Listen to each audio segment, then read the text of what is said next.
Daf Yomi. Daf Yomi. Daf Yomi. Tractate of Zarah, page 8a, starting from the bottom of 7b, from the idea that it says Kidrev Simlai, a couple lines from the bottom, a line or two. Kidarish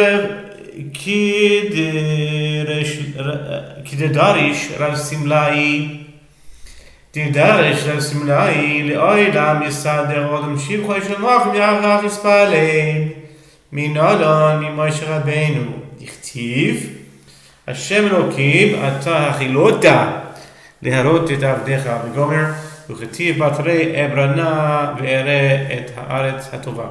They disagree with regard to that which Rabbi Simlai taught. As Rabbi Simlai taught, a person should always set forth praise of God and only then pray for his own needs.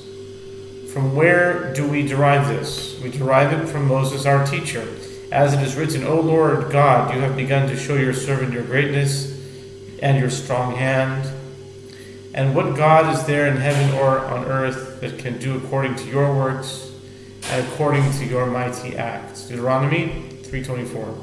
Here, Moses praises God, and it is written afterward in the following verse that then Moses requested from God, let me go over, I pray you, and see the good land. Deuteronomy 3:25.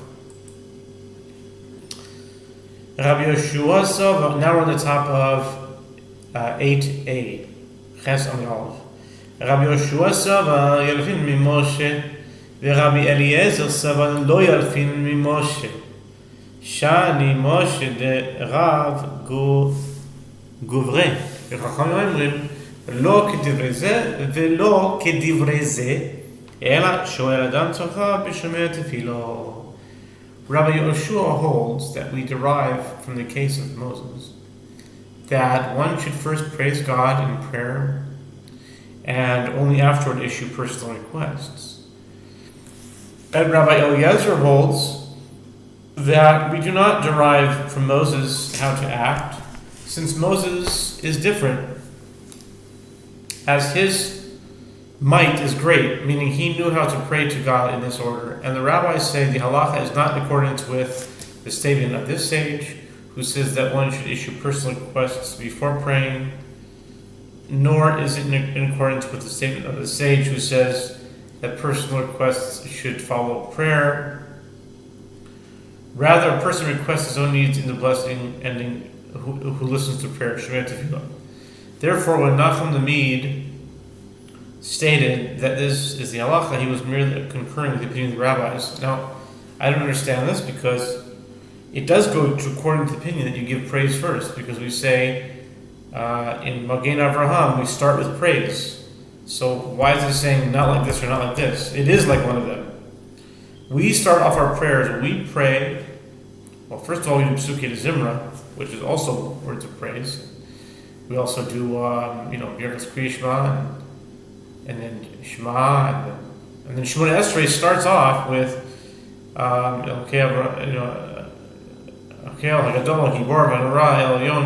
so you're starting off with praise. So it goes according to the one that says you start off with praise. So why does the Gemara say it's not like this one or it's not like this one? It is like the one who says you start off with praise. Okay, that's a question. All right. Anyway, Amar Yehuda Shmuel Alach Shoel Adam Sachal B'Shmei Tefila.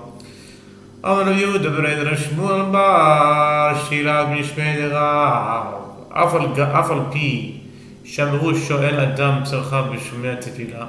אבל אם בא לומר בסוף כל ברכה וברכה, מאין כל ברכה וברכה אומר. With regard to the halachic ruling, Rabbi Yehuda says that Shmuel says the halacha is that a person requests his own needs during the Amidah prayer in the blessing ending, who listens to prayer. Rabbi Yehuda, the son of Rav Shmuel bar Shelat, says, in the name of Rav, although the sages said that a person requests his own needs in the blessing ending, who listens to prayer, that is not the only option.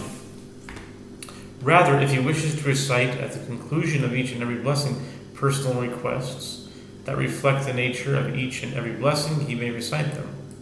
Okay. It still starts with praise first. Anyway, Amarav Chia Barashi Amarav Afal Pisham Shoyl Mslach Mashmiat Tefillah Im Yesh L'Choyle B'toch Be'esoy Amar B'Bechas Kohelim. Pretty much what we just said before.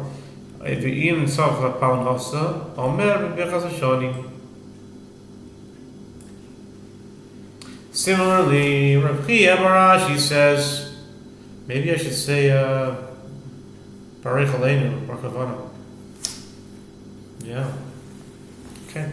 Similarly, Rav Chia Barashi says that Rav says, although the sages said that a person requests his own needs in the blessing ending who listens to prayer, if he has a sick person in his house, he recites a special prayer for him during the blessing of the sick. And if he is in need of sustenance, he recites a request during the blessing of the years. Amar Yehoshua ben Levi, Afal Pisham, Shoyl Msach Mishmiat Tefillah, Avalim Balayno, Achat Zirasa Yefilu Kesed Yom Kippurim Oimel. Rabbi Yehoshua ben Levi says, although the sages said that a person requests his own needs in the blessing ending who listens to prayer, but if one wishes to recite prayers and supplications after finishing his Amidah prayer, even if his personal requests are as long as the order of the confession of Yom Kippur, he may recite them. That's the end of the Gemara. We start in the Mishnah. Ve'elu eidein shel goyim kalenda ustarnura v'karateisim v'yom genusia shel malcheihem v'yom haleida v'yom hamita divrei Rabbi Meir v'chachamim אומרים כל ניסה שיש בשריפה יש בה עבודה זרה ושאין בשריפה אין בה עבודה זרה אבל יום תגלחת זקנו ובלא ריאוסו ויום שעלה בו מן הים ביום שיצא מבית האסורים וגוי שעשה משתה לבנו אינו אסור אלא אותו היום ואותו האיש בלבד. And these were the festivals of the Gentiles, Calenda, Saturnalia, and Cratesis. And the day of the festival of their kings, and the birthday of the king, and the anniversary of the day of the death of the king. This is the statement of Rabbi Meir, and the rabbis say every death that includes public burning is a festival that includes idol worship. And any death that does not include public burning is not a festival that includes idol worship. But in the case of the day of shaving his beard and locks, and the day of his ascent from the sea, and the day that he left prison, and also in the case of a Gentile who prepared a wedding feast for his son, and celebrates on that day, engaging in business is prohibited only that day and with that man. That's the Mishnah. Now we start the Gemara. Amar Chanan bar Rabbi Kalenda Shmoina Yomim Achar Tekuva Saturna Shmon Yamim Lifnei Tekuva V'simanach Achor V'kedem Tzaltani V'gomel. Rav Chanan bar Rabbi says, when are these festivals celebrated?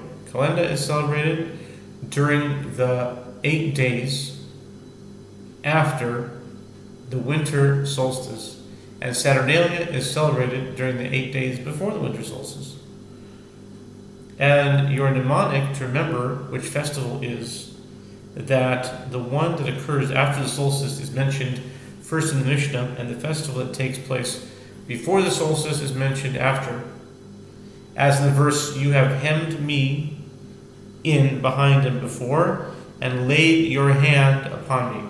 Psalms 139, verse 5, where the word before appears after the term behind. Tanu Rabbanan afilu sh'ha'adam harishon yom shemitma'at v'hoylech amar oili shema b'shvil shesarachti oilam chashuch ba'adi v'chozer l'tovo v'zohi misa shenipnasa alai min hashamayim With regard to the dates of these festivals, the sages taught, when Adam the first man saw that the day was progressively diminishing as the days became shorter from the autumnal equinox until the winter solstice, he did not yet know that this is a normal phenomenon, and therefore he said, "Woe is me, perhaps because I sinned, the world is becoming dark around me,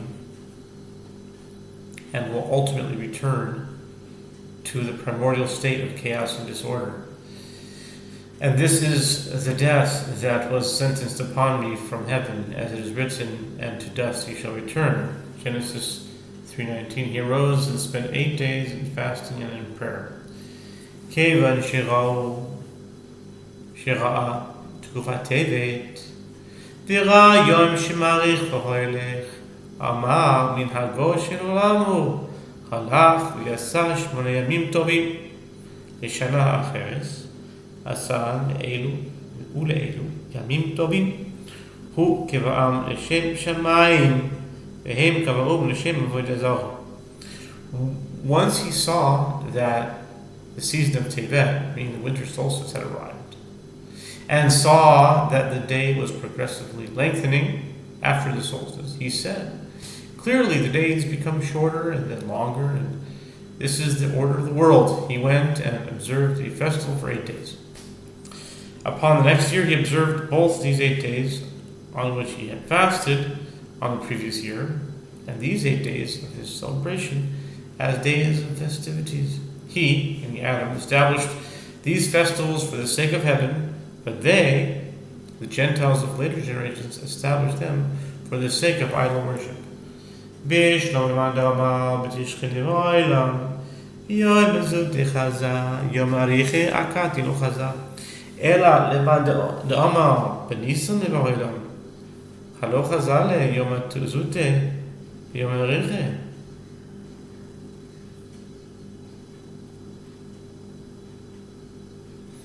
The Gemara raises a difficulty. Granted, according to the one who says that the world was created in the month of Tishrei, we can understand why Adam believed the days were becoming shorter as part of his punishment,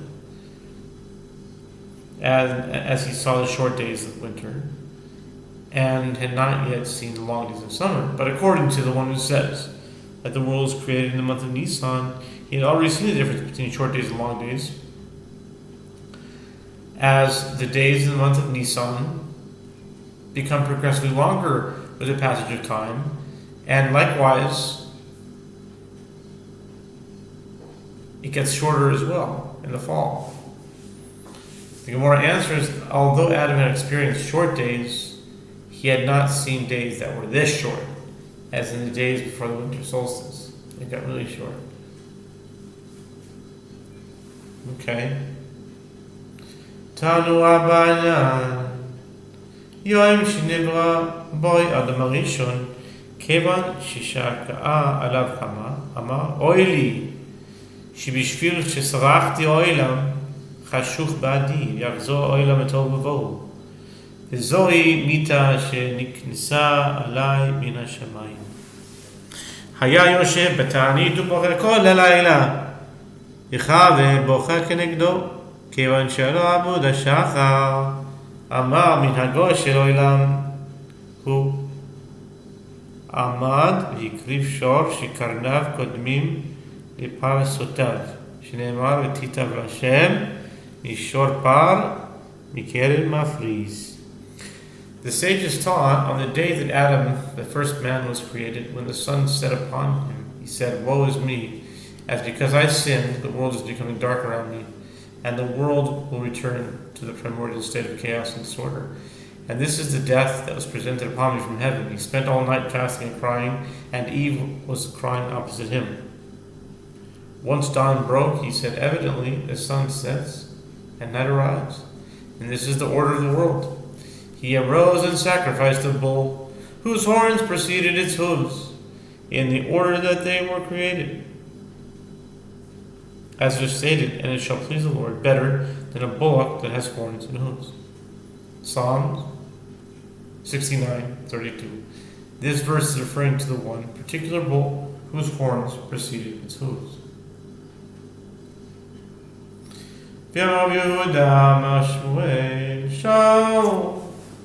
Shikri was a Bereshon Keren Achasai Seloi B'mitzchoi Shinema B'tidum Shem Shapao Mikeren Mafris.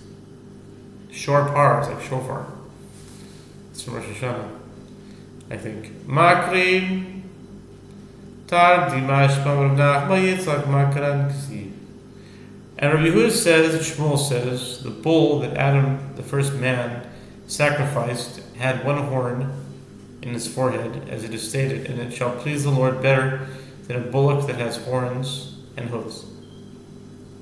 The Gemara raises a difficulty. Isn't makrim plural, which indicates two horns? Rav Nachman Bar Yitzchak says, Mikeren is written. The letter Yud is missing from the word, indicating that there was only one horn. Amar Masna Romish Yasakalenda Echol Ayarot Asmuchot La Mishtabedot La Otan Ayarot Asurot Omaturot. Rabbi Yehoshua Navi Amar Kalenda Asura Lakol Hi Rabbi Yochanan Amar In Asura Ela Le'ovdei Bilvad. Rav Matana says, since Rome established the festival of Kalenda on a specific date, and all of the nearby towns are ruled by Rome, meaning they pay their tax to Rome and provide its needs, but do not themselves celebrate the festival, is it prohibited or permitted to engage in business transactions with the Gentile residents of those towns? Rabbi Yehoshua says it is prohibited to engage in business during the time of Kalenda with everyone. And Rabbi Yochanan says it is prohibited to engage in business only with its worshippers, whereas it is permitted to engage in business transactions with Gentiles who do not celebrate the festival.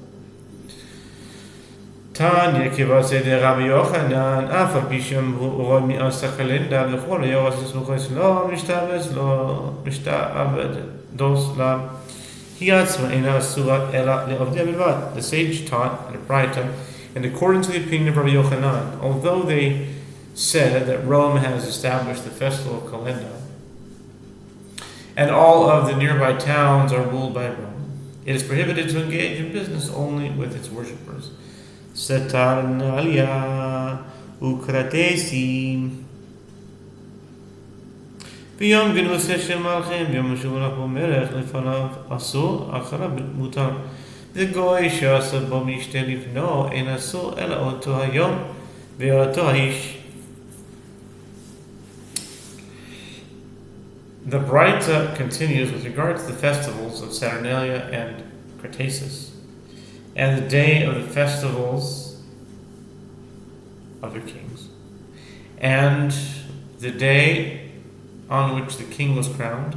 The halacha is that before the festival it is prohibited to engage in business transactions, whereas after the festival it is permitted. But in the case of a Gentile who prepared a feast for his son and celebrates on that day, engaging in business is prohibited only on that day itself and with that man.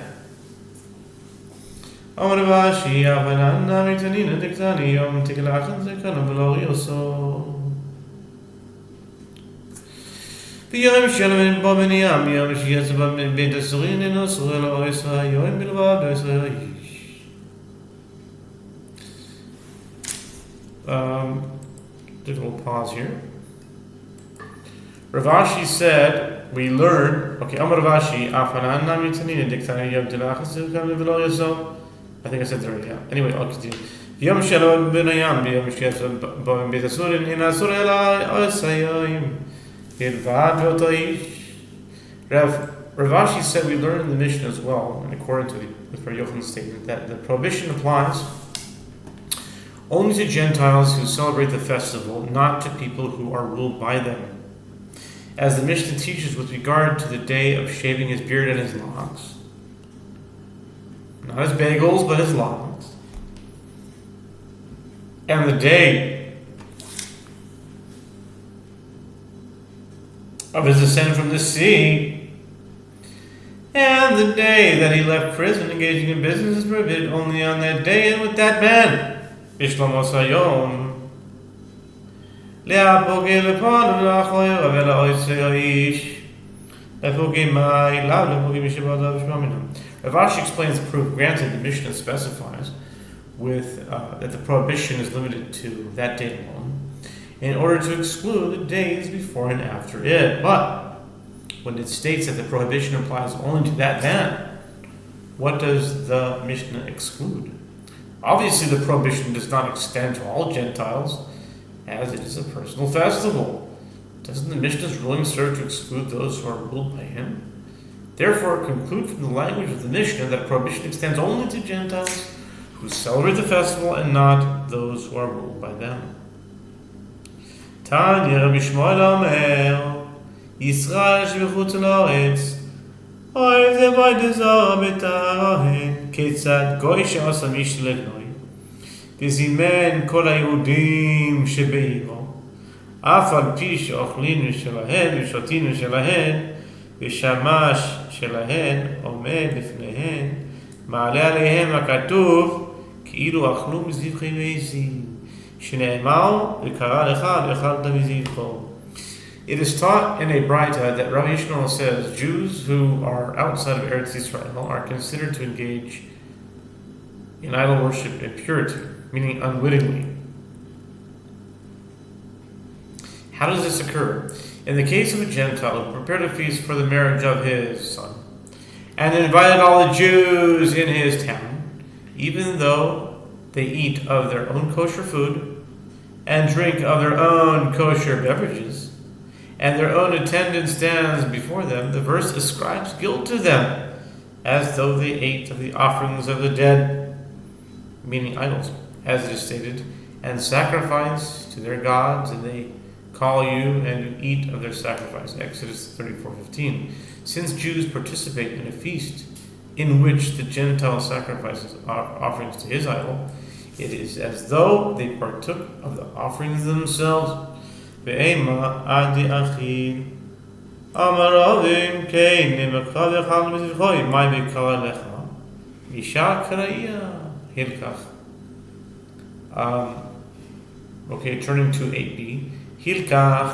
Okay, so the Gemara asks, but why not say that the verse is criticizing the Jews only once they eat from the sacrifice?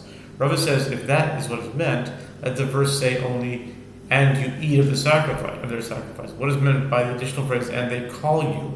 This indicates that the prohibition occurs from the time of the call. Therefore, Kod Telatin Yomi, top of 8b right now. Kod Telatin Yomi ben amar le machmat ilula.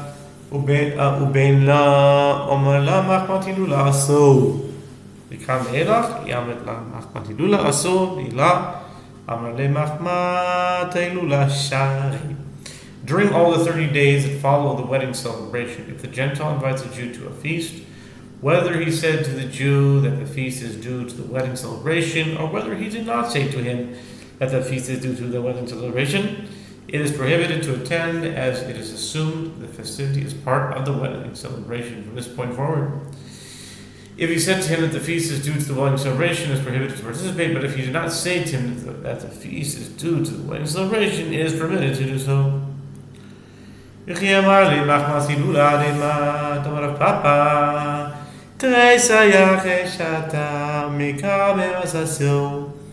אמר פאפה מפני רב מקירמו שערי באסינטה. The Gemara asks, and in a case where he said to him that the feast is due to the wedding celebration, until when is the feast assumed to be connected to idol worship? Rav Papa said, until 12 months of the year have passed since the wedding. The Gemara asked, and initially before the wedding, from when is it prohibited? Rav Papa said, in the name of Rava, from the time when they cast barley into the mortars to prepare beer for the wedding. And Rav Papa was a beer maker, so it makes sense he would say something like that. We learned elsewhere that Rav Papa made beer, and his ox was very smart and drank beer when he had a toothache.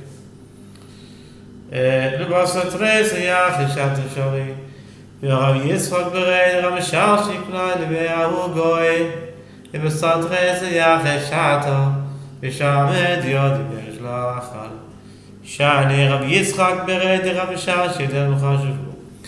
The Gemara asks, and after the 12 months, a year have passed since the wedding, is it always permitted to participate in a feast?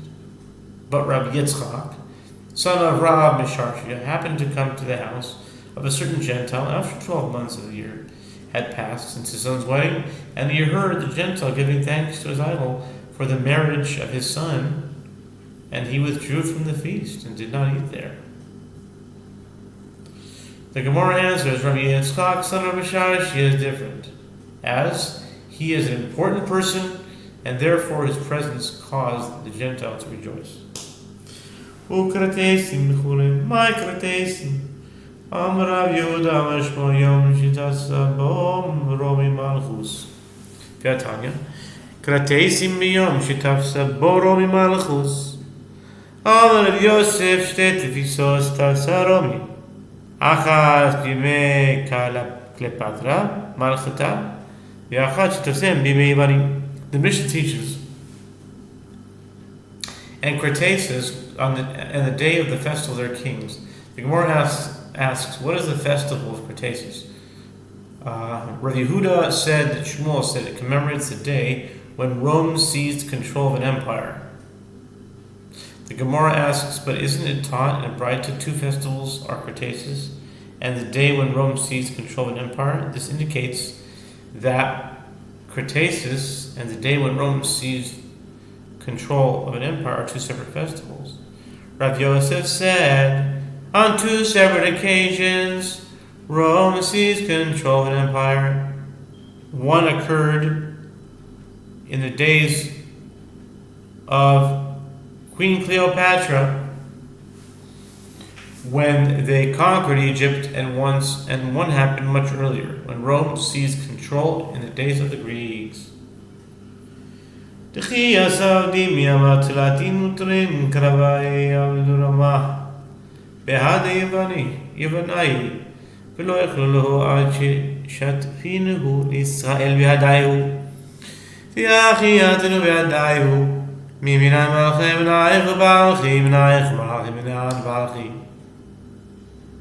Gemara elaborates, as when Rav Dimi came from Eretz Israel, he said, the Romans waged 32 battles with the Greeks, but were unable to defeat them, until they formed a partnership with the Jewish people and finally vanquished the Greeks. And this is the condition that they stipulated with the Jewish people. If the kings come from among us, the governors, the barchi, will come from among you.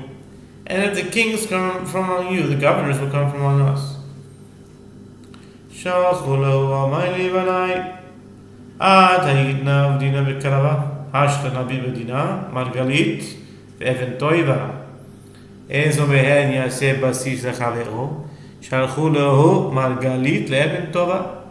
And the Romans sent the following message to the Greeks. Until now, we attempted to resolve our conflicts through fighting battles. Now let us settle the matter by means of judgment.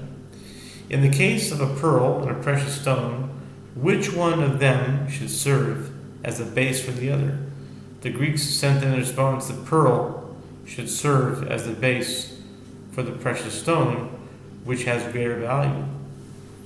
Even tova v'inach, ezo ben yaseh basis lechavero.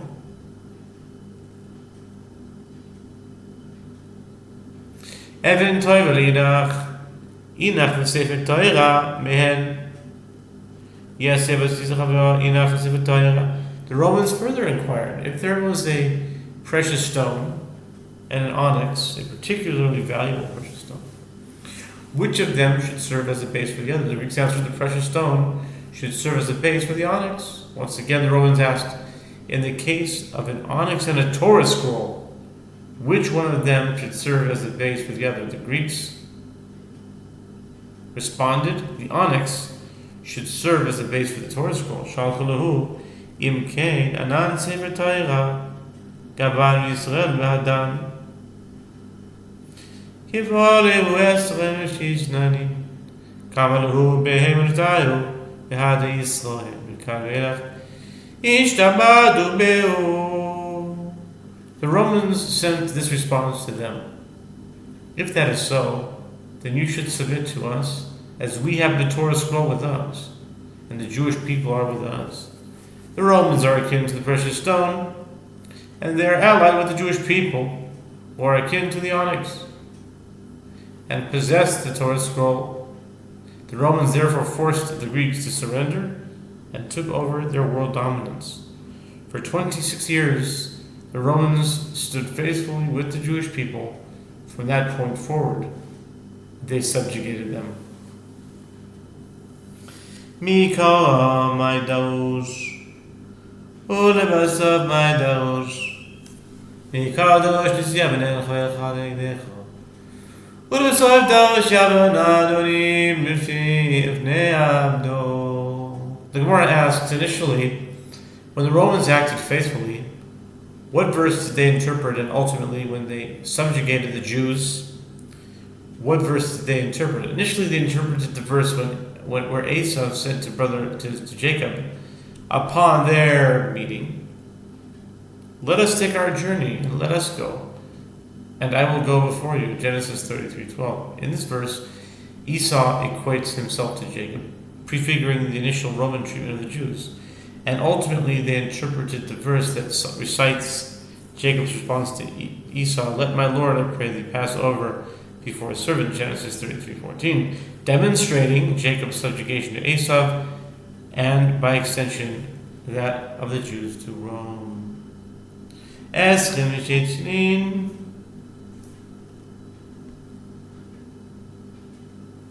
second here. A brief pause for a moment. Let's get back here. Pad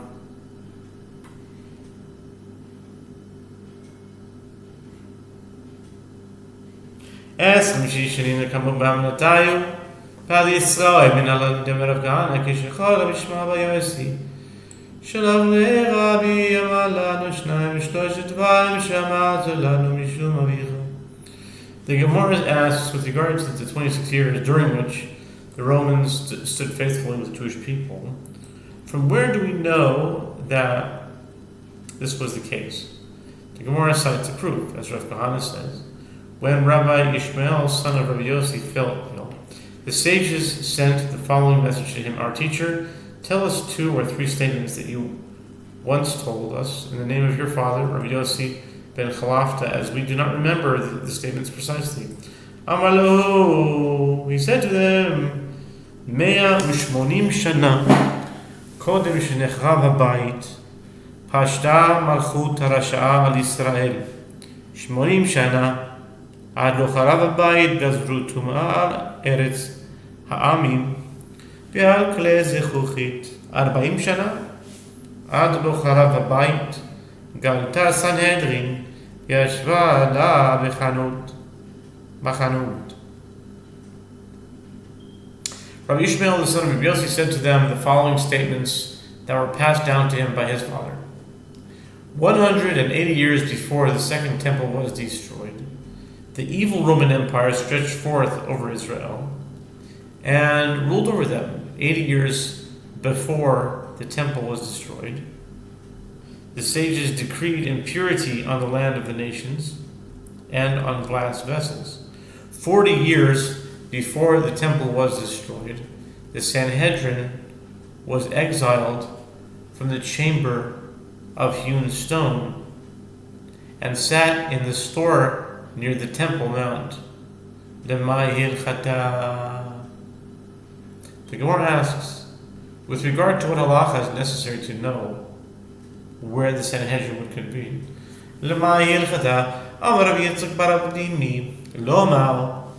שלא דנו דיני כנסוס, דברי כנסוס על גדייתך, ואמר יהודה ברב, ברם, זכור אותו, האיש לטוב. ברב יהודה בן בבא שמו, שאלמלא הוא נשתכחו דיני כנסות מישראל, נשתכחו לגרסינו. The Gemara asks, with regard to what halacha it is necessary to know where the Sanhedrin would convene. Rabbi Yitzhak bar Abdini said, it is necessary in order to say that they are no longer judge cases of fines. The Gemara asks, does it enter your mind at this point Sanhedrin no longer judge cases of fines? But doesn't Rabbi Yehuda say, the Rav says, indeed, that man will be remembered favorably. And Rabbi Yehuda ben Bava is his name. As had it not been for him, the laws of fines would have been forgotten from among the Jewish people. The Gemara challenges that assertion. Would the law of fines actually have been forgotten? Let the scholars study them, so they will not be forgotten. Ela, but l'din knesses Yisrael, shegaz ma'achas harash shema Yisrael, kol esem v'chihorek, kol esem v'chihorek, v'yir shesomkin ba yitchayev, u'techum shesomkin ba yi'akel. Rather, his intention was to say that the laws of fines would have ceased to be implemented from among the Jewish people, as they would not have been able to adjudicate cases involving these halachot due to a lack of ordained judges. This is because at one time the wicked kingdom of Rome issued decrees of religious persecution against the Jewish people with the aim of abolishing the chain of ordination and the authority of the sages. They said that anyone who ordains judges will be killed, and anyone who is ordained will be killed. And the city in which they ordain the judges will be destroyed, and the areas around the boundary of the city in which they ordain judges will be uprooted. These measures were intended to discourage the sages from performing or receiving ordination due to fear for the welfare of the local population. Halav Yosef ben Shnei Horim Gedolim, uben Shnei Ayos Gedolos, ben Shnei Tchoni Shabbos, ben Usha Shafar Am, Besamach, Sham Chamish Eskenim, Rabbi Meir, Rabbi Yehuda, Rabbi Yossi, Rabbi Shimon, Rabbi Elazar ben Shamura, Rabbi Avia, Rabbi Avia, Mosif, Af Rabbi Nechemia. What did Rabbi Yehuda ben Bava do? He went and sat between two large mountains, between two large cities, and between two Shabbat boundaries, between Usha and Shafaram, meaning in a desolate place that was not associated with any particular city, so that he would not endanger anyone not directly involved. And there he ordained 5 elders, namely Rabbi Meir, Rabbi Yehuda, Rabbi Shimon, and Rabbi Yossi, and Rabbi Elazar ben Shamu, and Rabbi Avaya adds, and Rabbi Nechemia was also among those ordained. Kivan Shechei Kiru, Ben Moivim, Umalehem, Bonai Rutsu, Amaru Rebbe Adata, Mati Alecha, Amalehem, Harenim Mutal Lifnehem, Ke'evan She'ena Hofchim. Amaru, Lo Zaz Mishama Shinatsu Gufo Shlosh Meos, Lulenios Shilbar Zera Sul Gufo Kevara. When their enemies discovered them, Rabbi Yehuda ben Bava said to the newly ordained rabbis, "My sons, run for your lives." They said to him, "Our teacher, what will be with you?" Rabbi Yehuda ben Bava was elderly and unable to run. He said to them, "In any case, I am cast before them like a stone that cannot be overturned. Even if you attempt to assist me, I will not be able to escape due to my frailty. But if you do not escape without me, you will also be killed." And I think it was implied that you wouldn't be able to use, the benefit of being ordained. People said about this incident, the Roman soldiers did not move from there until they inserted 300 iron spears into his body, making his body appear like a sieve, pierced with many holes. It can be inferred from this episode that there were ordained judges who could hear cases of fines for many years after the destruction of the temple, in contrast to Rabbi Yitzchak bar Avdini's statement. Amar Rav Nachman bar Yitzchak, lo temat liknasos ela shelo din lefarshos, Rav Nachman Bar Yitzchak says, in explanation, do not say that after the Sanhedrin was exiled from the chamber of hewn stone, they no longer judge cases, fines rather. Amend the statement to say that they no longer judge cases of capital law, as a court does not have the authority to hear capital cases when the Sanhedrin is not sitting in the chamber of hewn stone. My time, kiven dechazot lenefish רוצחין ונויח נלמדן אמר ומוטב נגלי ממקום למקום כי יחיד אלו לך יבוא. The Gemara explains what is the reason that the members of the Sanhedrin ceased to meet in their proper place and thereby ended the adjudication of capital cases. Once they saw that the murderers were so numerous and they were not able to judge them and punish them with death, they said it is better that we should be exiled from the chamber of hewn stone and move from place to place, so that the offenders will not be deemed liable to receive the death penalty in a time period when the court does not carry out their sentences. Dichsiv, ve'asita al pi hadavar asher yagidu lecha min hamakom hahu, melamed shamakom gorem. The Gemara explains why a court may not adjudicate capital cases once the Sanhedrin has left the chamber of hewn stone, as it is written, and you shall do according to the tenor of the sentence which they shall declare to you from that place. Deuteronomy 17:10. This verse teaches that it is the place where the Sanhedrin resides that causes the judgment to take place. In other words, if the Sanhedrin has abandoned its proper place, the chamber of hewn stone, all courts must cease judging capital cases. Me'ashmonim v'tula be'atanir b'yossi. The Gemara returned to the earlier comment of Rabbi Ishmael in the name of his father Yossi ben Chalafta that the Roman Empire ruled over Israel 180 years before the Second Temple was destroyed. The Gemara asks, did Rome rule over Israel for 180 years before the destruction of the Temple and no more? But didn't Rabbi Yossi the Great, meaning Rabbi Yossi ben Chalafta himself, teach